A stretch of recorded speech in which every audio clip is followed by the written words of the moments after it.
Haley Robson joins us now in the Situation Room. So, Haley, you have been fighting for a long time to even get to this point, right? Now that the legislation is officially moving forward, what do you say to the president? I say that the flip-flop and the back and forth has been nothing short of nauseating and embarrassing. I think that you had 2024 campaigned on this, so it's very overdue for the survivors.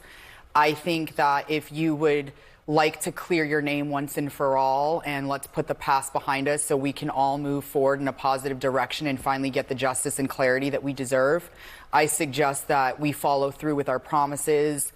We follow through with what we have said we were going to do, because at the end of the day, we only have integrity and we only have our word. So I would like to see him sign this, and let's get through it.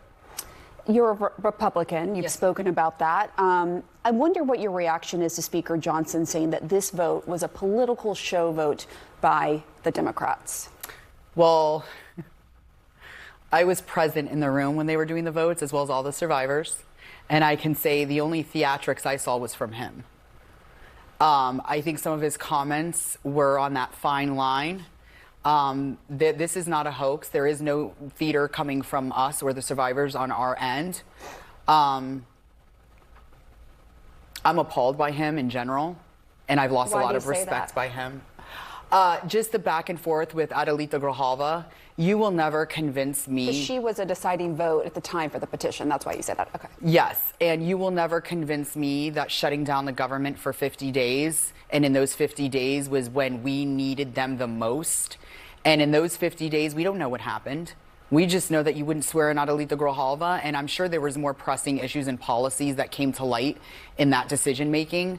But this has been an issue that has been very important to the American people and something that he campaigned on.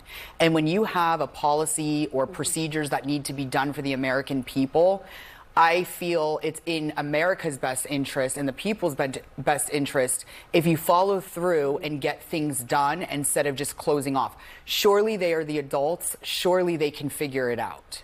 And yeah, the shutdown was 44 days, and he was pressed on that issue, and he said it didn't have to do with the Epstein files, that it was because the Democrats weren't signing the CR. That was what he said.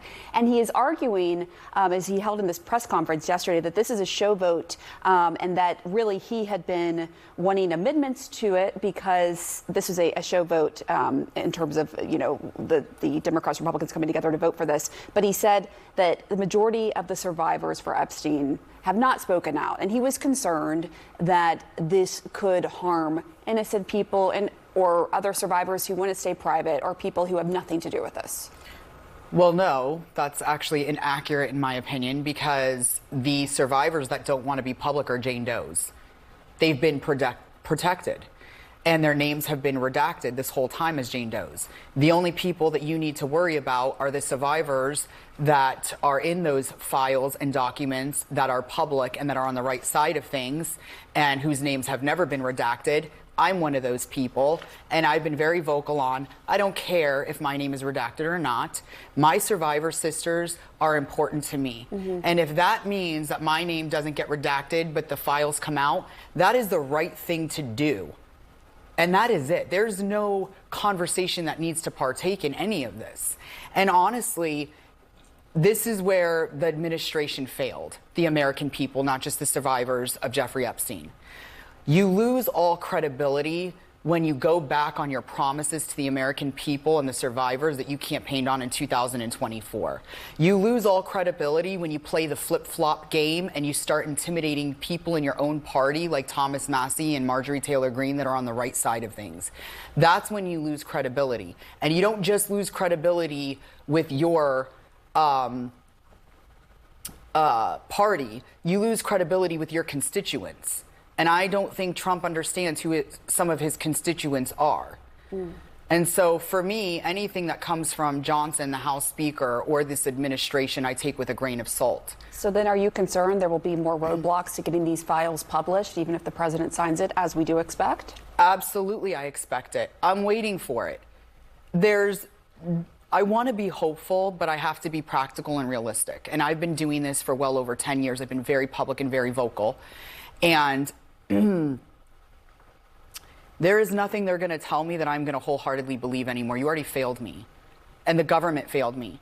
And when I cast that ballot for you, for President Trump, I truly wholeheartedly believed him when he, in 2024, said that he wanted transparency and that he would do this.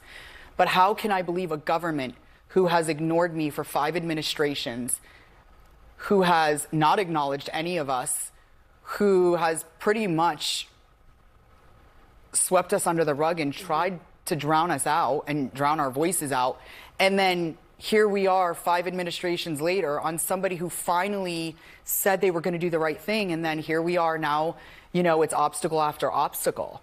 And it's like, we didn't need to do all this with the Senate and the House. The survivors didn't need to come back to Washington.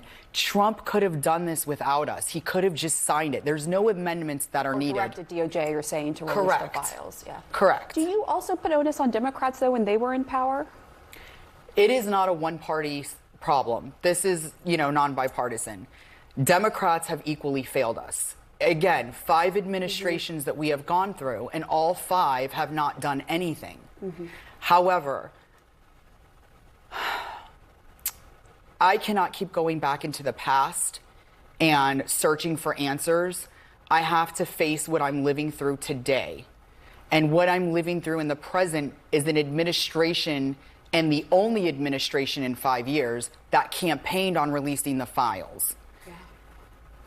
Where are the files? What are you expecting to be released? What could come out? I mean, you have a lot of knowledge. You were used by Epstein and Ghislaine Maxwell to recruit. You were a victim of sexual abuse. What could come out here? I know there's thousands of tapes, I was told, by Republican congressmen. I mean, what are we talking about here? I think we're talking about diabolical sexual abuse, manipulation, coercive control. You are going to see the most prolific predator move and work in ways to build an empire on destroying the innocence of children. And do you think people would be surprised by some of the people he was in contact with about this? My shock value is non-existent. I'm so sorry, because I find this whole entirety to be appalling and just comical at this point that we've had to struggle for this long. So my shock value is not really present. I think as far as the American people go, I think the American people have an idea of this being both sides of the bird and there being specific, you know, high profile people. I was never trafficked. I was sexually abused for 2 years.